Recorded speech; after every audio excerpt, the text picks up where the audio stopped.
Subscribe before we start, and make one guess in the comments. Whose weight do you think was on that helicopter? Keep your answer until the end. We came off that lease road with 3 people on board, and the ship flew like there were 4. There was no 4th person.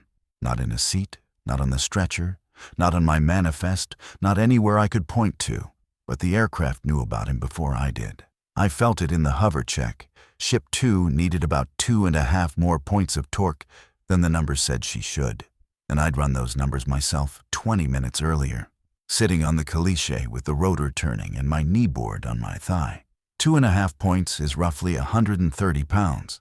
On this aircraft, 100 pounds costs you about 2% of torque in a hover. That's the arithmetic every pilot in this business carries around in his head like a phone number. 130 pounds, I did not load. That's not a curiosity. That's the difference between clearing a power line on a hot afternoon and not clearing it, with a patient in the back and a flight nurse leaning over him. I flew the whole leg to Lubbock, with my eyes going back to that gauge like a man checking a wound. And by the time we shut down, I had one question in my head, and no good place to put it. Whose weight was it? My name's Ray Halstead. I fly for Permian Life Flight out of Schlemeyer Field in Odessa, Texas. 58 years old. 22 of those years in helicopters that belonged to the Army, and 14,000 hours worth of somebody else's worst day. I've been on this contract since 2011. The call that afternoon was a rollover on a lease road about 11 miles south of Andrews. Work truck went off the crown of the road at speed and stood itself up in the bar ditch. 2 men inside. The county had 1 ambulance available, and it was already 40 minutes out on another run, which is normal out here, and not a criticism of anybody. We got on scene at 4:40, August, the kind of afternoon where the air is so thin and so hot that the aircraft feels like it's flying in something other than air. Density altitude that day was a little under 7,000 feet, and Schlemeyer's field elevation is about 3,000. What that means in plain English is the helicopter thought it was operating 2/3 of the way up a mountain. Everything gets harder. Everything gets heavier. Nina Okafor was my nurse. 12 years on this program, 6 of them in the back of my ship. And if I ever got to pick one person to be standing over me on the worst day of my life, it would be her. And she'd complain about the lighting the whole time. Odessa's got a level 2 25 miles from that road. He had a pelvis that would not hold pressure. And a pelvis like that wants the level 1 in Lubbock, which is 110 miles and about 48 minutes. Nina made that call standing in the bar ditch, and it took her 9 seconds. The passenger was the other man. He was on the ground on the far side of the truck when we landed, and Nina got to him first. And she was with him for about 4 minutes, and then she came around the tailgate and shook her head once, the small way she does when there's nothing to discuss. We loaded the driver, and we lifted at 5:02. I ran my numbers before we picked up. Crew weight, patient weight, gear, fuel on board, everything by the book. Then I pulled power to hover, and the gauge went past where I expected it to go, and kept going, and settled 2.5 points high. I sat there in a hover for maybe 8 seconds, which is a very long time when you're burning fuel, and a man in the back is dying. Then I flew. Here's the first thing I want to make plain, because it's where a pilot's mind actually goes. I did not think about ghosts. I thought about instruments. Torque gauges drift. Engines get tired. Rotor blades get dirty and lose efficiency. And out here, they get sandblasted by 100,000 miles of caliche dust.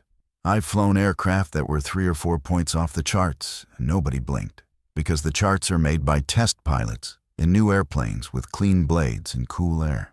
But 2.5 points on a ship I'd flown 1,100 hours in. A ship whose personality I knew the way you know a truck you've owned since it was new? That got my attention. We offloaded at Lubbock at 10 till 6.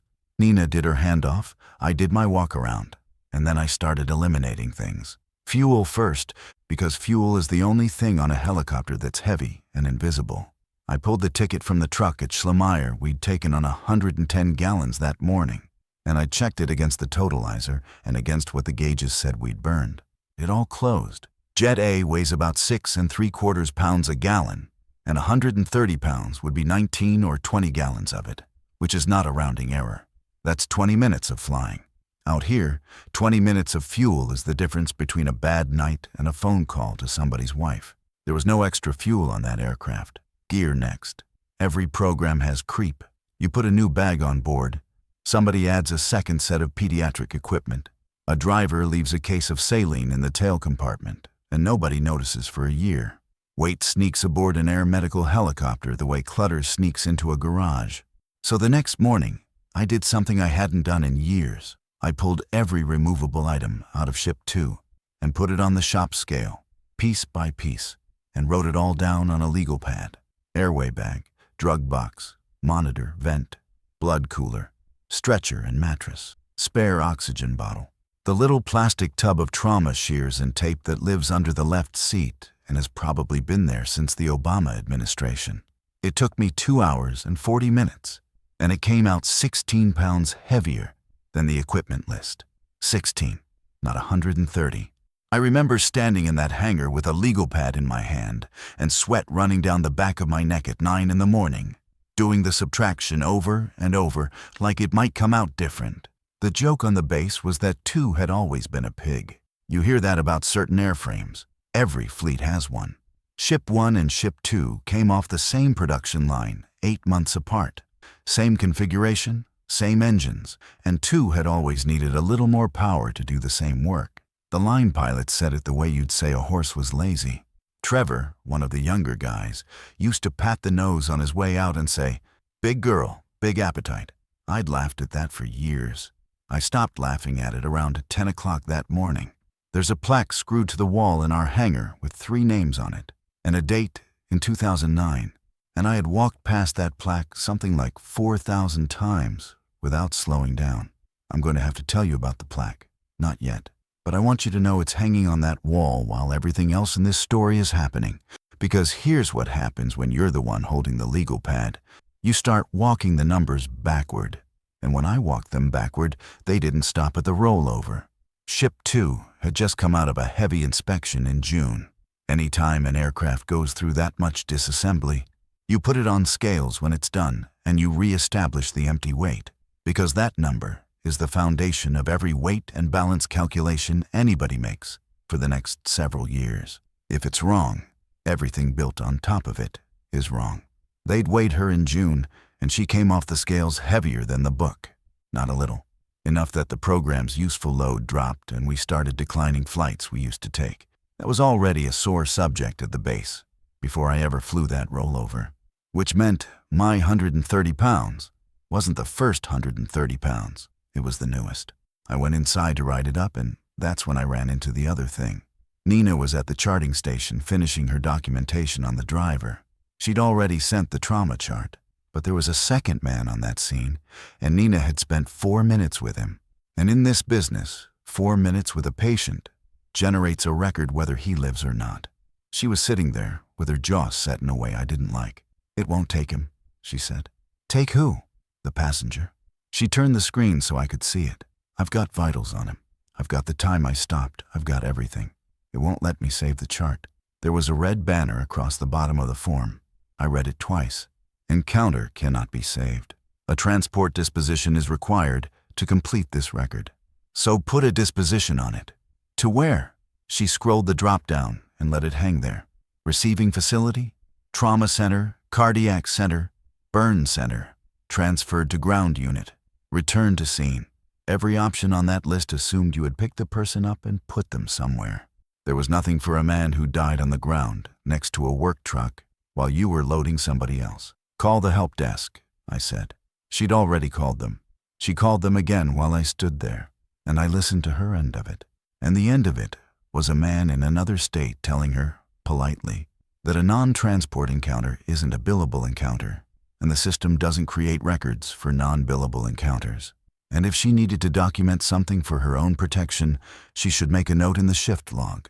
The shift log is a spiral notebook. Nina hung up and looked at the screen for a while. Then she deleted the draft, because a chart you can't save is a chart that sits there half-finished with your name on it. And that's its own kind of exposure. 12 years, she said. I've never had to think about it before. You know why? Because usually the sheriff's got it, or the JP's got it, or somebody else's paperwork covers him. Somebody's paperwork covers him, I said. Somebody's, not ours. I asked her what his name was. She had it in her notes. Dustin Vance, 26 years old. I wrote it on the back of my kneeboard card, up in the corner, small. I couldn't have told you why. It just seemed wrong that a person could be present at an event I'd flown and leave no mark on any document I would ever touch. Now here's where I made my first real mistake, and I've had plenty of time to look at it since. I should have written that hover discrepancy in the maintenance log. That's what the log is for. You squawk it, the mechanics look at it, and if they can't find anything, they sign it off as unable to duplicate, and everybody's covered. I didn't do that. I wrote it in my kneeboard. Torque required, torque observed, gross weight, pressure altitude, temperature, date. My own private column of numbers in pencil, on a 4x6 card, in a pilot's handwriting that nobody else could read. I told myself it was because one data point isn't a trend. That's true as far as it goes, but it isn't why I did it. I did it because I'd been at that base 14 years, and I knew exactly what a maintenance write-up saying aircraft requires unexplained additional power would do in June of a rabid year. The hospital contract was going out for competitive bid in the fall. There was another operator sniffing around with newer airframes and a lower price. 26 people worked at that base: pilots, nurses, medics, mechanics. The 2 women who ran scheduling out of a converted office with a window unit in it. And I had a mother in a memory care place in Big Spring who did not know my name anymore, but knew the sound of my voice. And that place cost more per month than my mortgage. And the only thing standing between her and a much worse place was a piece of plastic in my wallet with the words "Airline Transport Pilot" printed on it. So I put the numbers in my kneeboard, where they were mine. The consequence showed up 3 days later, and it didn't wait long. Call came in around 6 in the evening. A woman with chest pain at a clinic in Kermit needed to get to Odessa. Routine as this job gets. But it was 101 degrees. We had a full fuel load on because we'd just topped off. And the patient was a big lady. And when I ran the numbers with the new corrected empty weight from June, I came out over max gross by about 80 pounds. I could have burned fuel down. That takes time. I could have offloaded gear. Some of it you can't legally fly without. I declined the flight on weight. She went by ground. She was fine, I checked later, because I always check. 68 minutes in an ambulance instead of 19 in my aircraft. And it didn't cost her anything but discomfort. And that's luck, not judgment. Trish Kohler called me the next morning.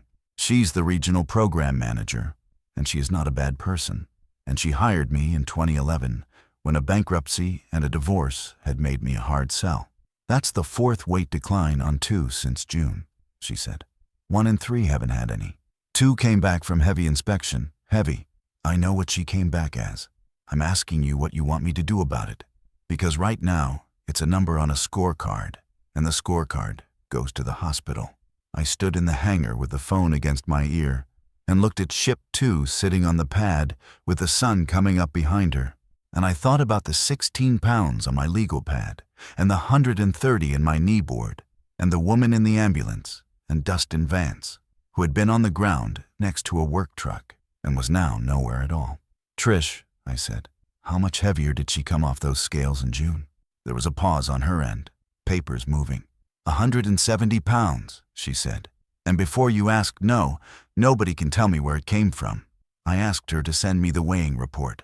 She did that afternoon, and I printed it in the crew room and sat down with it and a cup of coffee that went cold while I worked. An aircraft weighing report is a boring document. 3 scale readings, 1 under each landing gear point, plus the arms and the moments and the arithmetic that turns all of it into a center of gravity. The mechanic signs it.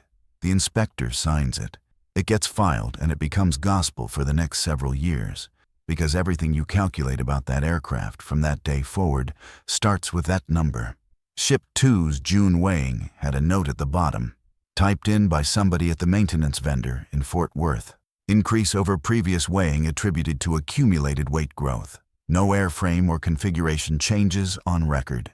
Recommend reweigh at next scheduled event. Accumulated weight growth is a real thing, and it's a real phrase. Paint layers, sealant, grease, dirt in places you can't reach. The industry allows for it, And over the life of an airframe, it's usually good for a few dozen pounds, and everybody shrugs. Nobody shrugs at 170. The previous weighing was from 2012, 3 years before I'd started flying that particular tail number. So whatever had happened somewhere in a 13-year window, and there was no way to narrow it from the paperwork alone. What I could narrow was this: 170 pounds was already on that helicopter in June. The rollover was in August. My extra 130 was on top of it. 2 separate overages, 2 separate eras, same aircraft. I did the addition on a napkin because I didn't want it on anything with a header. 300 pounds. I sat there with the napkin, and I felt something go through me that I did not have a name for yet. Not fear. Something closer to the feeling you get when you're reading a chart and you realize you've been looking at the wrong page for 10 minutes. Trish drove down from Midland 2 days later. Her office at our base is really just a corner of the admin trailer with a door on it, and she keeps it about 65 degrees because she runs hot and doesn't apologize for it. She's maybe 50. Grew up in Snyder. Started as a paramedic. Went to management the way a lot of good field people do, which is to say reluctantly and then permanently. She had my 4 declines printed out and squared up on the desk in front of her, and she didn't look at them once the whole conversation, which told me she'd already read them enough times. "I'm not here to jam you up," she said. "You were right on all 4. I'd have declined all 4. "Okay, but I've got a hospital VP who looks at a spreadsheet, and the spreadsheet says Ship 2 turned down 4 transports this summer for weight, and the other 2 ships turned down 0. He doesn't know what a density altitude is. He knows that his community got an ambulance instead of a helicopter 4 times. Then tell him what a density altitude is." "I have." She rubbed her eye with the heel of her hand. "Ray, contract's out for bid in October. There's an operator out of Tulsa quoting the same coverage with newer airframes, and a rate that I cannot match on my worst day. If we lose it, this base closes. Not moves. Closes. 26 people." I knew the number. Everybody knew the number by then. It had been in the air all summer like the smell off the tank batteries. "So what do you want?" "I want the ship flying." She finally looked at the papers. "And I want to ask you something. And I want you to hear how I'm asking it, not how it sounds. Go ahead. When you write these up, you keep using the word unexplained. Unexplained empty weight increase. Unexplained power requirement. Every one of those documents is discoverable. If we ever have an accident on this contract, a lawyer is going to stand up in front of a jury and read the word unexplained off a piece of paper with your signature on it. That's exactly why I write it." "I know it is." She said it without any heat at all, and that was worse than if she'd argued. "I'm not telling you to falsify anything. I'd fire you myself if you did. I'm telling you that if you don't know what it is, unexplained isn't the accurate word. The accurate word is undetermined pending maintenance evaluation, which is also true, and which doesn't hand somebody a weapon. That's the thing about Trish Kolar. She was never wrong in a way you could get hold of.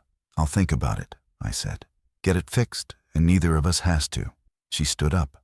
"I've got the vendors scheduled. They think it's moisture." The moisture theory made sense, and I want to give it its due because for about 10 days, it was the most reasonable explanation anybody had. Modern helicopters are full of composite panels, honeycomb structure, thin skins over a core that looks like the inside of a cardboard box. If the sealant fails, water gets into that core and sits there. It doesn't drain, and it doesn't evaporate, and it's heavy, and it's completely invisible from the outside. There are documented cases of airframes picking up serious weight that way. It's the classic answer to, where did the pounds come from? So the vendor sent a team down, and they went at Ship 2 for the better part of 2 weeks. They pulled the tail boom fairings. They pulled the horizontal stabilizer. They tap-tested panels with a little hammer, which is exactly as low-tech as it sounds, and works better than you'd think. A wet panel sounds dead where a dry one rings. They ran a moisture meter over everything. They drilled weep holes in the low points of the tail cone and the belly panels, and stood there with drip pans. I watched a lot of it. I'd come in on my days off, which my ex-wife would tell you is the whole story of my life in one sentence. Nothing came out, not a drop. Every panel rang like a bell. The lead tech was a kid named Kessler, out of Fort Worth, maybe 30, very sharp and very tired of being at Schlemeyer Field in August. On the last day, he was standing under the tail boom, with his hands on his hips, looking up into an inspection panel like it had personally insulted him. "She's dry," he said. "I've been doing this 9 years. I've never had one come back this clean and this heavy. So where is it? It's not in the structure." He wiped his forehead with his wrist. "Man, I don't know what to tell you. Everything I know how to check, I checked. They put her back together, and they put her on the scales again before they left. Because you always reweigh after that much disassembly. She came off at the same number, to within 4 pounds, which on a scale that size is nothing.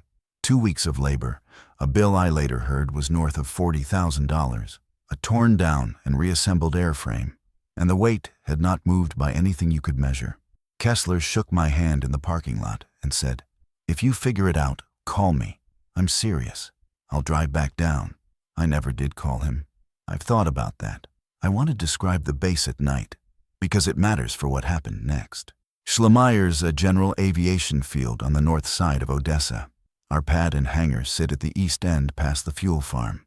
At night, it's quiet. In a specific way, you get the hum off the ramp lights. And every so often, a Learjet full of oil field executives comes or goes. And the rest of the time, it's just the wind. And the flare stacks out on the horizon, doing that slow orange breathing. Nina and I were out there at about 2 in the morning. Slow night. She'd made coffee that was mostly a threat. She'd been quiet all shift, and I'd let her be quiet. And then she set her cup on the fuel drum and said, "Can I say something stupid?" "You never have yet." They pulled that thing apart down to the frames. She nodded at ship 2 on the pad. "Kessler's good. He found nothing. And she still needs the power." "I know." "Ray, what if it's not the airplane?" I remember I laughed. Not a big laugh. The kind you do to give somebody an exit. She didn't take it. "I've been doing this a long time," she said. "I've had patients tell me things. I've had a man in the back of that ship at 3 in the morning with a tension pneumo tell me his brother was sitting on the bench across from him, and his brother had been dead 9 years. And I put it down to hypoxia because that's what it was. I'm not that person. I'm asking you an engineering question in a stupid way because I don't know how else to ask it." "Which question?" "When did she get heavy?" She turned around and leaned back against the drum. "Not what. When. You keep looking for a what. Nobody's looked at when." And I stood there on that ramp, and I thought about it properly for the first time. The June weighing didn't tell me when. It only told me the total had grown since 2012. But I had something the vendor didn't have, and Trish didn't have, and no engineer in Fort Worth had. I had 1,100 hours of flying that specific aircraft, and I am a man who writes things down. I keep my kneeboard cards, all of them. That sounds obsessive, and it probably is. But every flight I've flown since 1994 has a card, and every card has the hover check numbers on it, because in the Army they made us do it, and I never stopped. Torque required, torque observed. Weight, altitude, temp. It's a habit like brushing your teeth. Most of the cards are worthless. Some of them are the only record of anything. They live in shoe boxes in my spare bedroom, and there are 11 shoe boxes, and it took me 2 full days off to go through the ones that mattered. What I was looking for was simple. On any given flight, the difference between the torque the chart said I'd need and the torque I actually pulled. That difference is a direct measure of how much weight the ship is carrying that isn't in my calculation. 100 pounds equals about 2 points. I made a list, date, and the gap in points.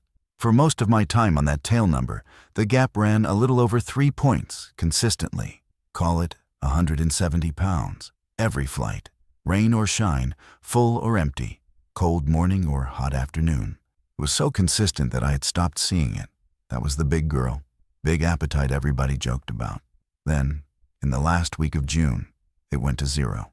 I sat on that carpet and looked at it for a long time before I understood what I was looking at.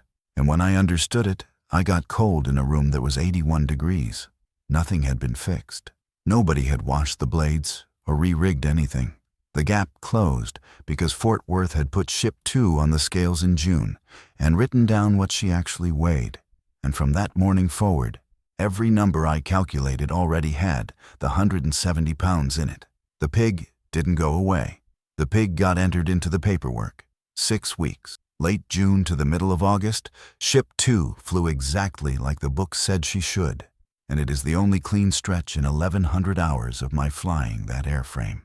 Then, on the 14th of August, a gap opened up at 2.5 points, and it never closed again. Every flight afterward.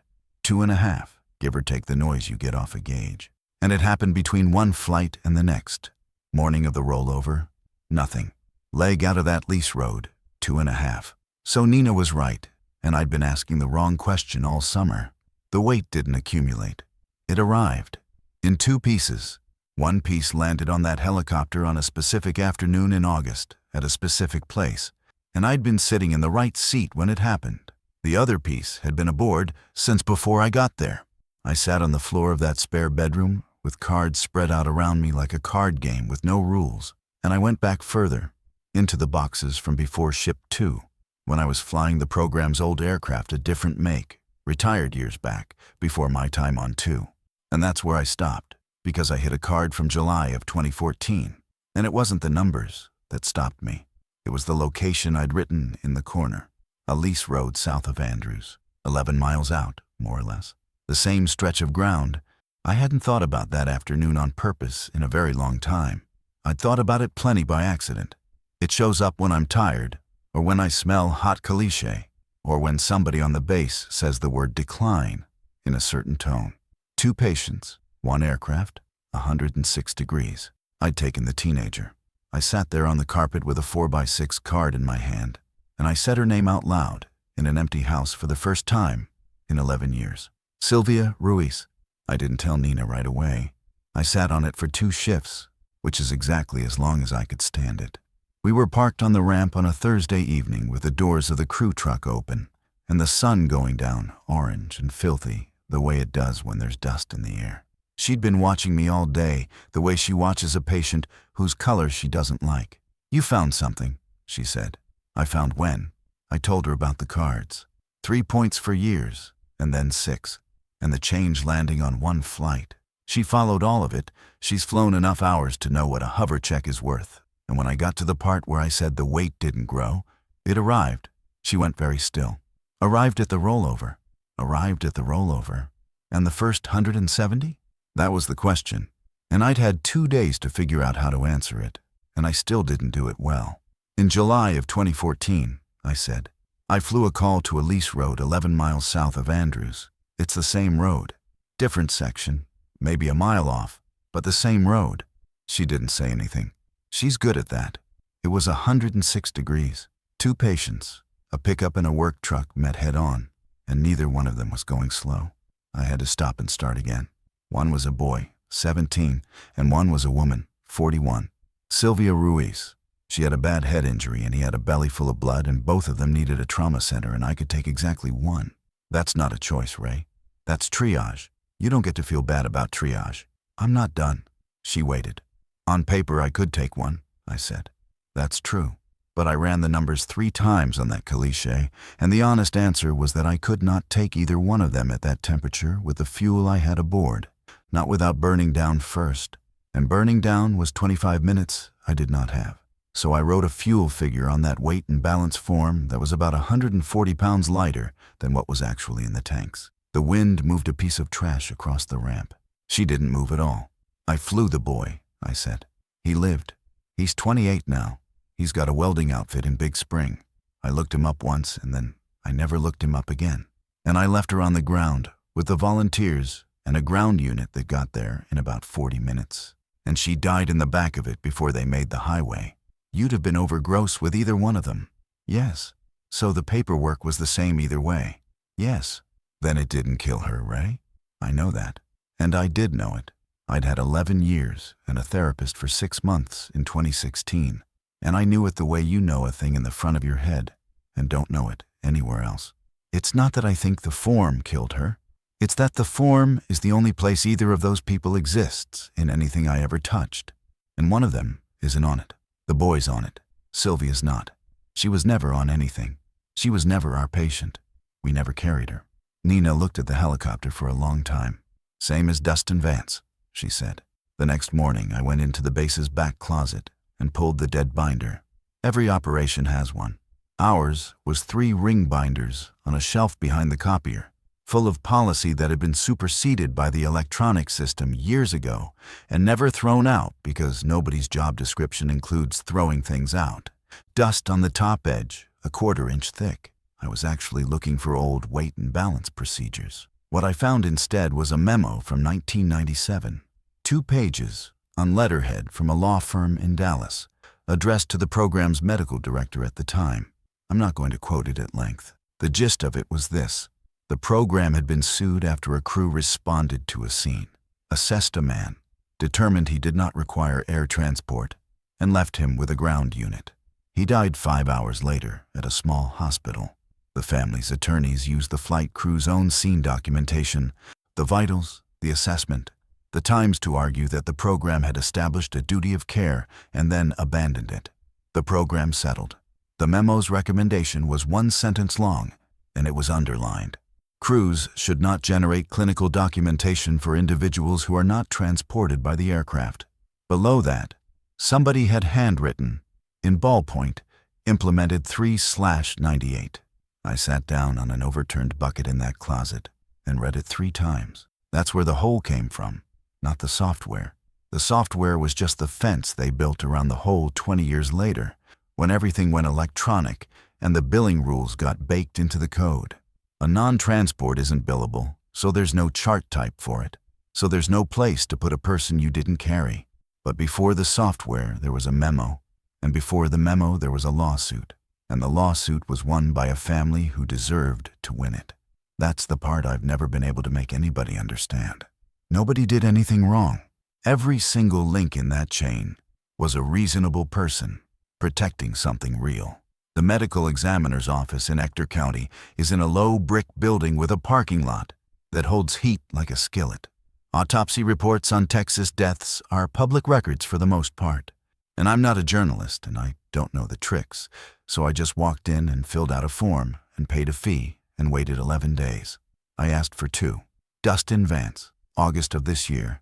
Sylvia Ruiz, July 2014.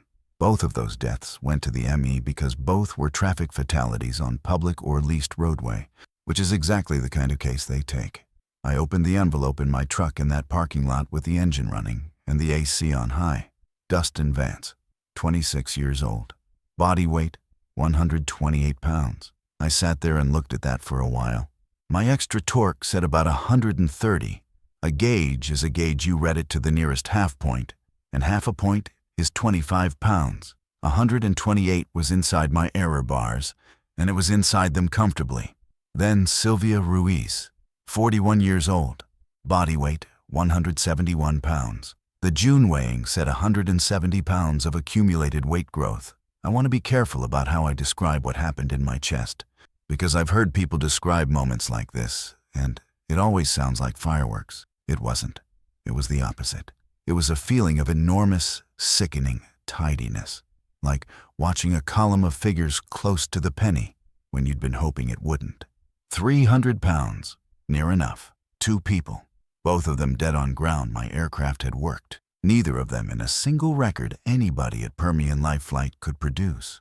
I drove back to the base and I didn't turn the radio on. Here's what I couldn't get past, and it took me another 2 days to get past it. Ship 2 wasn't the aircraft I flew in 2014. That helicopter was retired and sold years ago. Sylvia Ruiz died beside an airframe that isn't even on this continent anymore, most likely. So how was her weight on a different helicopter? I chewed on that until Nina, who is smarter than me and always has been, said the obvious thing over a plate of enchiladas at the place on Grandview. "You keep saying her weight is on the aircraft," she said. "Maybe it's not on the aircraft. Maybe it's on the program, on whoever's flying out of that pad. It moved because the work moved. That's not physics. Ray," she put her fork down, "none of this is physics. You've got 170 pounds on a machine that Fort Worth took apart down to the frames. Let's stop pretending we're still doing physics and start asking what it wants. It doesn't want anything. It's weight. Then let's ask what makes it go away." We ran the test on a Tuesday morning in the 2nd week of September. I want to describe it exactly, because it's the only piece of this whole business that 2 people watched at the same time, and because everything that came afterward was built on it. In the aircraft binder, behind the checklists, there's a stack of carbon copy paper run sheets. They're the offline backup if the tablets are down and the network's down. You document on paper and scan it in later. Ours were so old the top sheet had gone yellow at the edge. Nobody had used one in probably 6 years. A paper run sheet has no drop-downs. That's the whole point of paper. It has blank lines. Nina filled one out at the crew room table with a black pen, and she did it the way she does everything, which is neatly and without hurrying. Patient name, Ruiz, Sylvia. Age, 41. Sex, female. Date of encounter, the July date in 2014. Weight, 171 pounds. And beside it, she wrote, per Ector County, ME, location. Lease Road, Andrews County. Chief complaint, closed head injury, motor vehicle collision. Assessment. She wrote what she could reconstruct from the ME report, and where she didn't know something she wrote, not assessed by this crew, because she is not a person who will write down something she doesn't know. Disposition. That's the line the computer couldn't handle. She wrote, not transported by air. Patient remained on scene, transferred to ground EMS. Died en route to receiving facility. Then she signed it. Full signature, license number, date, and time. She turned it around and slid it across the table to me. There's a block on a run sheet for the pilot in command. Doesn't get used much. It's a leftover from an older era of forms. I signed it. I'm going to be honest about how I felt at that moment, which was foolish. Grown man, 2 hours of sleep, signing a piece of carbon paper about a woman who'd been dead 11 years, in a crew room with a coffee maker gurgling in the corner. I felt like a man doing a seance with office supplies. I said something to that effect, and Nina told me to shut up and go start the helicopter. We flew a maintenance repositioning leg at 9:40 in the morning. Empty ship, no patient, just the two of us, and a known fuel load. I ran the numbers on the pad with her, watching over my shoulder so she could see the required torque before I pulled any power. She wrote it on her hand in ink. I brought her light on the skids, then up into a 5-foot hover, and I held it. The gauge came up and stopped. Nina was leaning forward against her harness with her head between the seats. "What's it say?" she said. "You can see what it says. I want you to say it." I read it off. It was 9/10 of a point below the required number. Below it, not high. In 1,100 hours in that airframe, I had never once seen that needle sit under the chart, and I have asked 11 pilots since, and not one of them has either. 3 days before, on that same pad, within 2 degrees of that same temperature, the check had run 2.5 points high. Now it was sitting 9/10 low.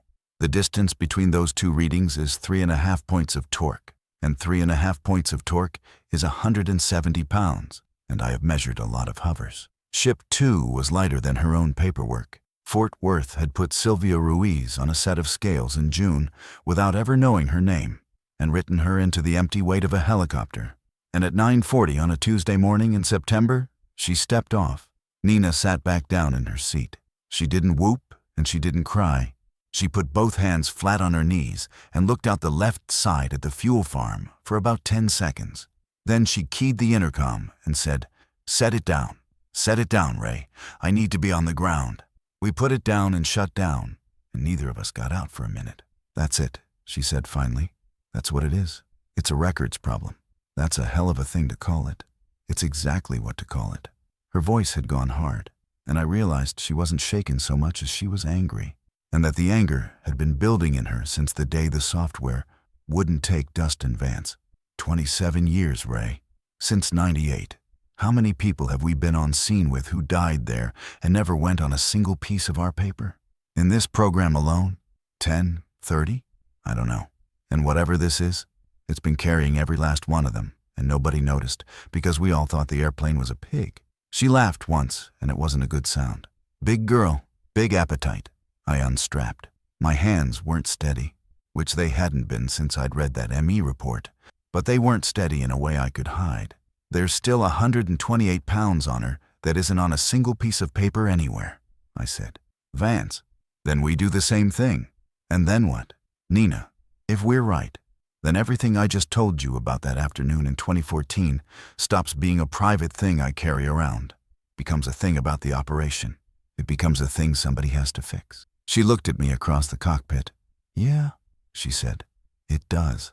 I want to be clear about what I did next, because it's where I still think I was right, and it's also where everything came apart. I could have kept it quiet. I could have filled out a sheet for Dustin Vance, dropped both of them in a drawer in my house, and flown a light helicopter for the rest of my career with a secret in a shoebox. That would have fixed my aircraft. It would not have fixed the next one. So on Thursday, I scanned both sheets Nina had done Vance's that same afternoon. Same format, same care, and I sent them into the records system through the proper channel, addressed to the clinical records custodian, with a short cover note. I said that a records gap had been identified regarding scene decedents not transported by air, that the attached documentation had been completed retroactively in good faith by the treating flight nurse and the pilot in command, and that I recommended the program establish a non-transport documentation pathway. I copied Trish Kolar. I did not tell anybody what the sheets were actually for. There was no version of that sentence I could type without ending my career on the spot. The gauge sat where it should for 2 more days.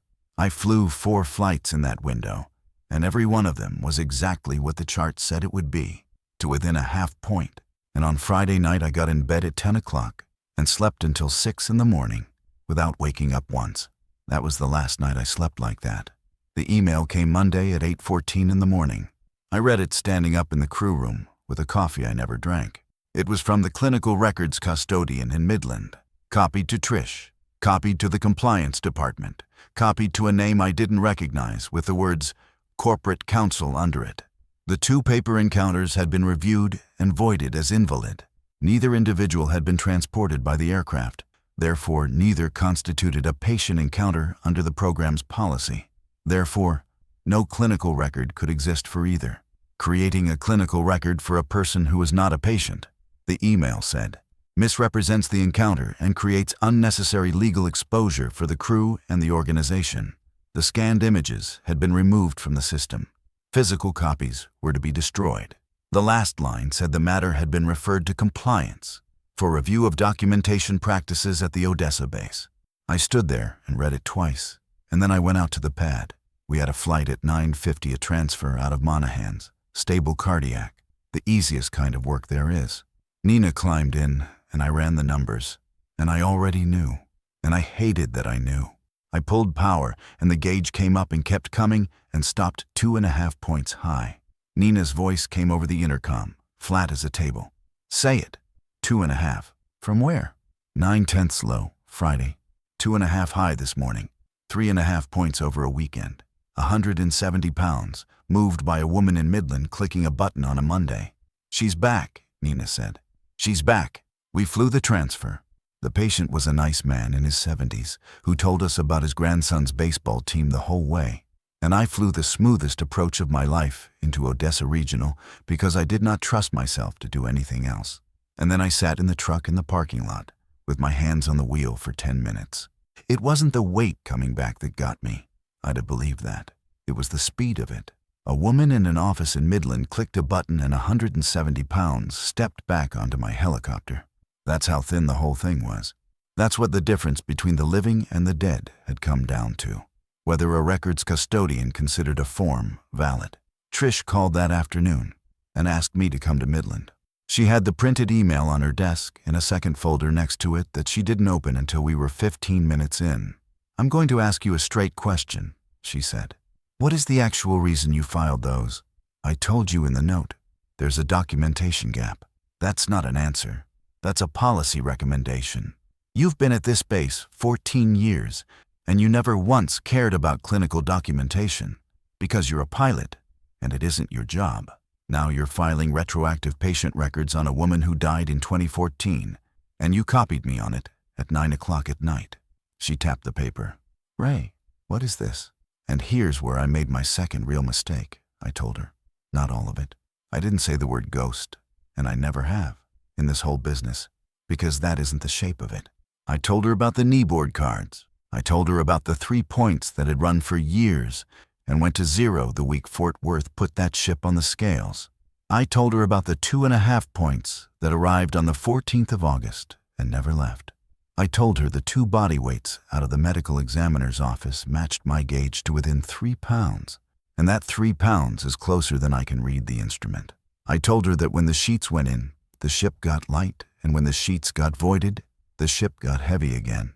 And that I had a flight nurse who'd watch the gauge with me both times.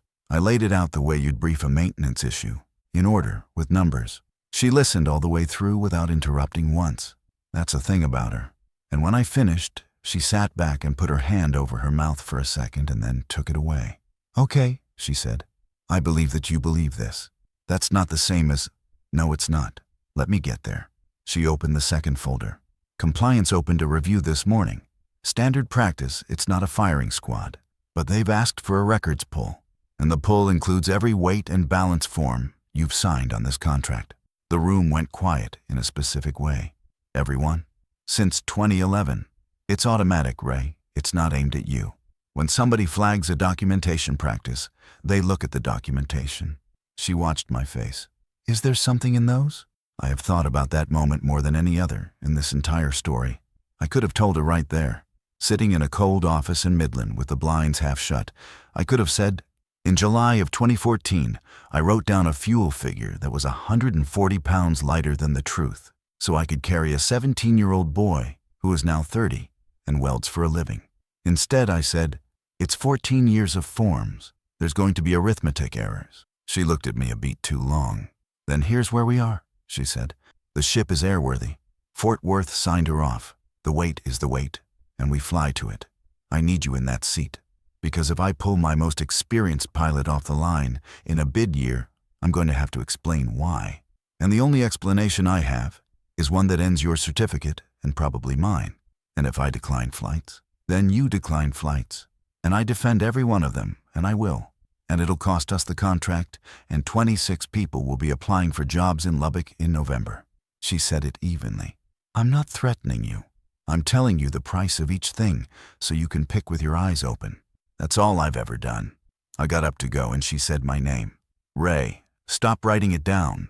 Emmett Boyd works 2 hangars down, doing annual inspections on Cessnas and Bonanzas for people who fly to Ruidoso on weekends. He's 71, and he has a folding chair in the shade of his hangar door and a dog named Pilot, which he thinks is funnier every year. He'd been an airframe mechanic on this program until 2010. He ran the wrenches on the aircraft. This program flew 2 airframes back, the one that went down in 2009. Everybody at Schlemeyer knew that, in the way you know things about a man you nod at. Nobody talked about it. I'd gone past his chair maybe 400 times in 14 years. That Wednesday, I stopped. "Emmett, Ray, you got a minute?" He looked up at me with those pale eyes old West Texans get and said, "Depends entirely on what for. The 2009 accident." He put his hand down on the dog's head and left it there. "Nope, I'm not writing anything. I'm not talking to anybody. I've got a weight problem on 2, and I've got numbers I can't explain, and I think you might have had the same ones." He was quiet a long moment. "A Cessna ran up somewhere behind us. They gave me a settlement," he said.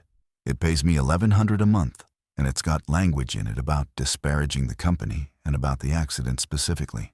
And I've got a wife with a heart valve, and that $1,100 is her supplement." "I understand. I don't think you do." He stood up, slow, and his knees made noise. "Wait here." He went into the hangar and was gone maybe 4 minutes, and came back with a single sheet of paper in a plastic page protector, gone brown at the folds. It was a weight and balance worksheet from June of 2009, not a form I recognized, an older company format. The empty weight of that aircraft was written at the top, and under it there was a second figure in pencil, handwritten, in a mechanic's block printing. Beside the pencil figure it said, "Actual per scale, November 6th, 2009. The difference between the 2 numbers was 800 and change. At the bottom of the sheet, in the block where the mechanic signs the return to service, there was a diagonal line drawn corner to corner and one word, refused. 800 pounds, I said. 831. He was looking out at the ramp, not at the paper. I weighed her 3 times, different scales the 3rd time.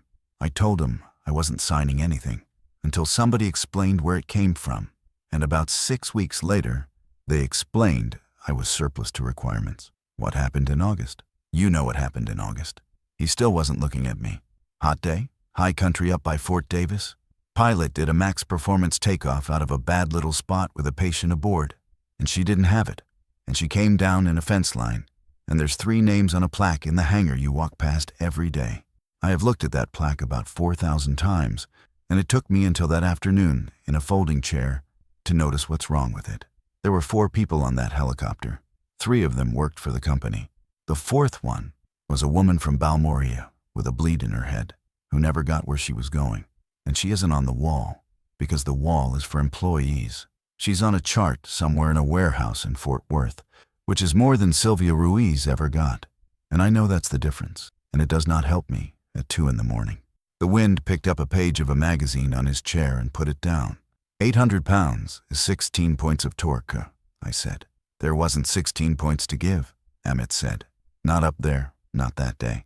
I stood there holding the page protector and doing an arithmetic I didn't want to do. Sylvia was 171. Vance was 128. 831 pounds is 4 or 5 people, maybe 6. 27 years since that memo. 3 ships, 1 program. 11 years between that memo and that fence line, and 831 pounds. Then 16 years since, and 300. It took me 2 days to come up with a reason, and it's a theory, and I don't have a way to test it, and I don't want one. Everybody who was aboard that helicopter at Fort Davis went into a federal accident docket with their names spelled right, and their weights recorded to the pound. And a federal docket is the most permanent paper that exists in this country. Nothing gets voided out of it. Nobody in Midland can reach it. Whatever the count had been in 2009, the crash zeroed it. 3 of ours paid the invoice. Emmett, I filed paperwork on 2 of them. Retroactive. It came off the aircraft. I measured it. I had a witness. Then the records people voided the forms, and it came right back. He turned his head and looked at me for the first time in the conversation, and there was something in it that I'd call recognition. Course they did, he said. It's their paper. So what do I do? Ray, I don't know what any of it is, and I've had 16 years to not know. He took the page protector out of my hand, carefully, and folded it back into his shirt pocket. But I'll tell you the one thing I did learn out of all this, and then I want you to go on down to your end of the ramp and not come back here. Okay? Anything you put on their paper, they can take off their paper. He sat back down in the folding chair and put his hand on the dog. Find some paper they don't own. The heat wave started the last week of September, and it did not break. I know that's the sort of thing people say. This one was real. 102, 104, 101, day after day, with the humidity up because there'd been rain down in Mexico. Density altitude at our pad was running past 7,000 feet in the afternoons, and on the 3rd of October, I wrote down 7,400 and then sat and looked at it. On a helicopter, that is not weather. That is a different aircraft. Add 300 pounds nobody knows about, and here's what your day looks like. I declined a pediatric transfer out of Fort Stockton on the 2nd of October. 9-year-old with a bad asthma exacerbation, stable when we got the call. Weight and temperature put me over. I stood in the hangar and said the words unable due to weight into the phone, and then went into the bathroom and put both hands on the sink. She went by ground, and she was fine. I declined 2 more that week, both fine. The math of it will make you sick if you let it, and I let it. Every single one of those declines was correct. Every single one of them was correct because of a number that existed for a reason nobody would believe. If I'd flown them, they'd probably have been fine too. 300 pounds over gross is not automatically an accident. It's a reduced margin, and margins are invisible until the day they aren't. Emmett had a plaque with 3 names on it that said, "What happens on the day they aren't?" Trish stopped calling about the declines. That scared me more than the calls had. The tank battery call came in on a Thursday afternoon, the 9th of October, at 4:36. A tank battery is a cluster of storage tanks out on a lease, big vertical steel cans, 20-some feet tall, catwalks up top, all of it sitting on a graded caliche pad in the middle of nothing. This one was northwest of Goldsmith, about 11 minutes out. 2 men had been working up on the catwalk. Something failed a section of grading, from what I understood later, and 1 man went down inside the containment berm and landed badly. The 2nd man went in after him and was overcome by vapor before he could get back out. The county had 1 unit on scene and a second 30 minutes away. Both men were alive. The one who'd fallen had an open femur fracture and was losing blood. The one who'd gone in after him was breathing, but not tracking, and had been down long enough that everybody was worried about him. 2 patients again. 11 years later and about 40 miles north. Temperature at the pad when we lifted was 101. I ran the numbers with a partial fuel load. I'd deliberately been keeping too light on fuel all week, which is its own kind of gamble. And on paper, I could carry both of them. On paper. I lifted anyway. I want that understood. I knew exactly what was aboard my aircraft, and I lifted anyway, because a decline meant 2 men waiting an unknown number of additional minutes in a chemical berm, and because I'd been doing the arithmetic of declines for 2 weeks, and the arithmetic had stopped coming out. Nina said nothing about it on the way out. She was getting her equipment set. But somewhere around 10 miles out, she keyed the intercom and said, "Ray, 2 out, 1 back if you have to." I know. I'm saying it now so neither of us has to say it there. The pad northwest of Goldsmith was a good landing zone. Flat, big, no wires within 400 yards on 3 sides. On the 4th side, running along the lease road, there was a distribution line on wooden poles, call it 35 feet, the ordinary kind of power line that crosses every road in the Permian Basin. The wind was out of the southeast at about 8 knots, which meant the only into-wind departure was over that line. I sat down at 4:56. Nina and the county medic worked the first patient and got him packaged in 11 minutes, which is fast for a femur in a berm, and they got the second man on oxygen and into the aircraft right behind him. 2 patients, 2 crew, fuel down about 90 pounds from the burnout. I ran it on the pad with the rotor turning. 240 pounds under max gross on my form. That sounds like room, and it isn't, because max gross is a structural number, and the structure was never my problem. What kills you at 100 degrees is the other margin, the one nobody outside this business has heard of. The gap between the torque you need to pick the aircraft up and the torque the engine will hand you before it starts eating itself. On my form, that gap was 1.5. 1.5 is 75 pounds. I had 128 pounds sitting on that helicopter that was not on the form, had never been on a form, and had been dead since the 14th of August. I brought the throttle up and pulled. The ship came light on the skids. I felt her shift her weight the way they do, that little wallow just before they break ground. And then I ran out of gauge. The torque needle went up to the limit and sat against it, and the aircraft came about 6 inches off that caliche and hung there in her own dust storm, and she would not climb. Not slowly, not at all. Every bit of power that engine had was going into holding 2 crew, 2 patients, and 300 pounds of nothing about half a foot above West Texas. I could have skidded her forward. That's a real technique. You accelerate through translational lift, and the ship gets more efficient at about 15 or 20 knots and off you go. It works. It works if you have somewhere to go. Ahead of me, at the far edge of that pad, was 35 feet of wire. I have flown a lot of hours, and I have made a lot of decisions, and almost none of them were this clean.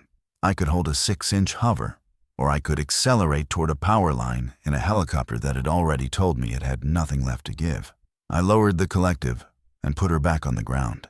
The dust rolled over the windscreen and cleared. Nina's voice came through the intercom, and she wasn't panicking, and she wasn't asking what happened, because she already knew. "Ray," she said, "he's not going to make 40 minutes on a ground unit." I sat there with the rotor turning and the dust settling, and I did the only math left. Burn fuel. 25 minutes to get down 200 pounds, and I'd still be 100 over on the honest number. Offload a crew member and 1 patient. Leaves a man in a berm with a county unit half an hour out and a nurse standing in the heat with him. Every option ended somewhere I'd already been, on a caliche road south of Andrews in July. Then I thought about a folding chair and an old man's hand on a dog's head. Find some paper they don't own. I keyed the intercom. "Nina, the binder. Behind the checklists. Get me 3 sheets and a pen." Three. She passed them up between the seats without asking anything else, which is the single greatest professional courtesy I have ever been paid. Our flight following network is a dispatch center in San Angelo that tracks every aircraft in the region. Every transmission on that frequency is recorded and archived, and the recordings are not ours. They belong to the communications provider. They're retained under contract, And they get pulled by the FAA and the NTSB and by attorneys. And no records custodian in Midland can reach into that archive and click a button. Not our paper, not our building, not our people.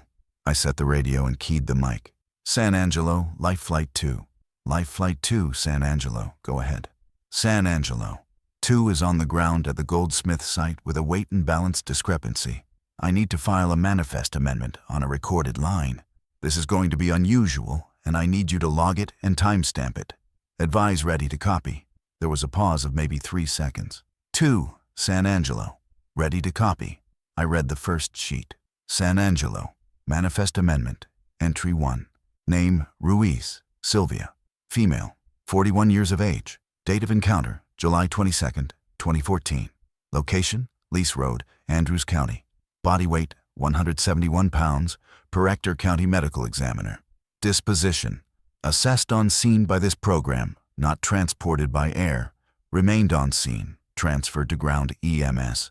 Died en route to receiving facility. Attending flight nurse this transmission, Nina Okafor, RN, signing. Pilot in command, Raymond Halstead, signing. I looked over. Nina had the sheet on her knee, and she was signing it as I spoke, and she held it up so I could see. And then she reached forward and put her hand flat on my shoulder and left it there. 2, San Angelo. Copy entry 1. Entry 2. Name, Vance, Dustin. Male, 26 years of age. Date of encounter, August 14th of this year. Location, Lease Road, Andrews County. Body weight 128 pounds, per Ector County Medical Examiner. Disposition, assessed on scene by this program, not transported by air, died on scene. Same 2 signatures. 2, San Angelo. Copy entry 2. The dispatcher's voice had changed, not confused, careful. He knew he was recording something. Entry 3, I said. This is a pilot self-disclosure, and I want it on this same recording.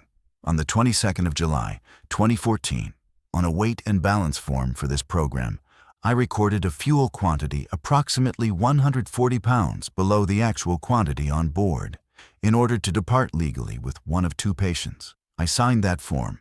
It is in the company's records under my name. The patient I carried survived. The patient I did not carry was Sylvia Ruiz. I'm reporting it now, on this frequency, so that it exists somewhere that isn't a filing cabinet. The frequency was quiet for about 4 seconds. Life Flight 2, San Angelo.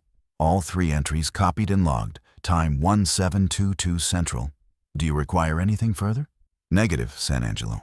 2's departing shortly. I put the mic down. My hands were doing something I couldn't stop. Nina said in my ear, Ray, there's a 3rd man. I turned around. She had the 3rd sheet. The 2nd patient, the one who'd gone in after his friend. He'd been down a long time in a bad atmosphere, and the county medic had a face on him that I recognized. Nina had been working him this whole time with one hand. He's circling, she said. If he goes on this pad, before we lift, then he boards. Then he boards. I keyed the mic again. San Angelo, Life Flight 2. 1 more entry. Conditional. 2nd patient on scene. Name and weight to be confirmed. Kilgore, the county medic said through Nina's window, and gave a first name and said, 220 maybe. I read it. Name, approximate age, approximate weight, and a disposition that said currently in the care of this crew, aboard this aircraft, being transported. Both signatures. He was on our paper before the skids ever left the ground. Whatever else happened to that man, he was not going to be nowhere. I pulled power at 5:26. The needle came up, and I watched it, and I did not breathe. It stopped 3.5 points below the number I had written on my knee board 11 minutes earlier. Below it, 6 points lower than the last time I pulled that same lever, on that same caliche, in that same air, with the same 4 souls aboard. Ship 2 came off that caliche pad the way a helicopter is supposed to come off a pad, like she was glad too. I climbed straight ahead, and I had the whole gauge left, and I cleared that distribution line by 150 feet without even having to think about it. And I put her nose down and went for Lubbock. Nina was in the back with 2 patients, and she never said another word to me for the whole flight, because she was busy and because there wasn't anything to say. Both men lived. The one who fell has a rod in his femur and a limp. Kilgore was on a ventilator for 2 days, and then he wasn't. And he went home to Kermit in November. The FAA action took 11 weeks. I'd self-disclosed a falsified weight and balance record on a recorded frequency in front of a witness. That's not a paperwork error.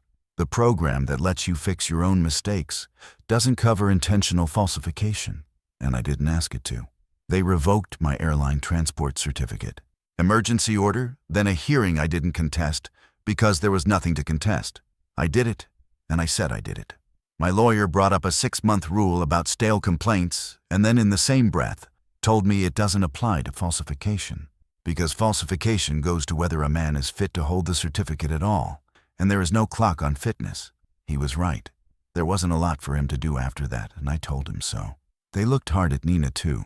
She'd signed retroactive records and then read them onto a recorded frequency. And for about 5 weeks, that was a genuinely open question.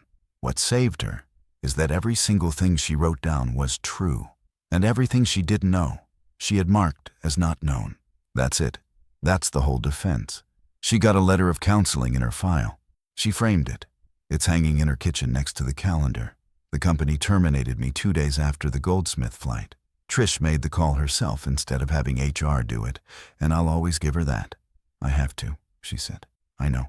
You understand that if you'd told me in my office, I'd have had to do this then too. I know that too. That's why I didn't. She was quiet a second. Both of those men are alive. Yes, ma'am? That's not nothing, Ray. Her voice caught somewhere, and she got it back. It's not enough either, but it's not nothing. The compliance review closed in December.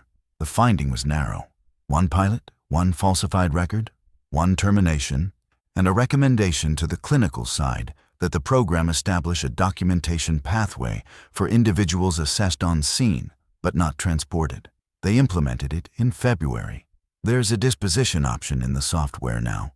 Assessed, not transported. And it saves without a billing code. And it's flagged so it can't be pulled into a claim.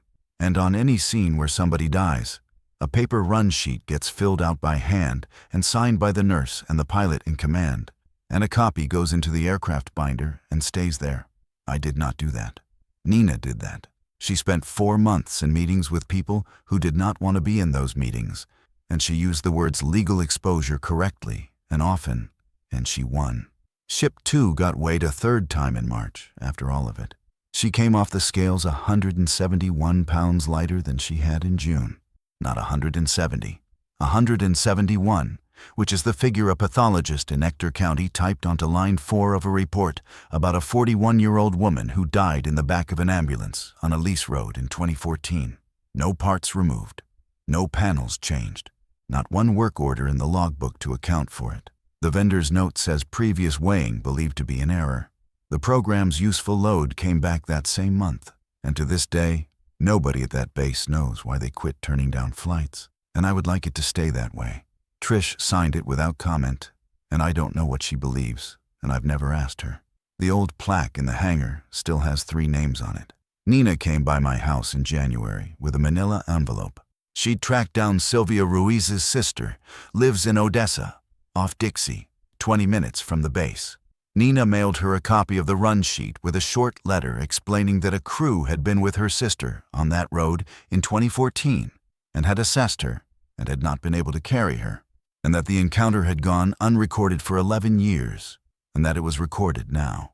The sister wrote back 2 paragraphs. She said she'd always been told there was a helicopter there and had never been able to get anyone to confirm it, and that she'd started to think she'd made it up. Nina had brought me a copy of the letter. I read it at my kitchen table with her sitting across from me, and then I folded it and put it back in the envelope, and I have not read it again. And I know where it is. I work the fuel truck at Schlemeyer now. It's a job. It's a fraction of what I made, and it comes with nothing. And my mother's care is paid for by selling the house I bought in 2004 and moving into a 2-bedroom off Yukon Road. She's still in Big Spring. She still doesn't know my name. She still knows my voice. I'm on the ramp most afternoons. Emmett's still in his chair 2 hangars down, and we nod. And once he raised a hand at me, a little higher than a nod. And that's all that's ever been said about any of it. The thing nobody tells you about losing a certificate is that you don't lose the ear. Ship 2 comes off that pad 4 or 5 times a day. In the summer, when it's 102 and the air's no good, I can stand at the truck with a nozzle in my hand and hear her pull power. And I know within a half point what that gauge is reading before she ever breaks ground. I know what she sounds like light. She's been light every time. I still listen for the day she isn't.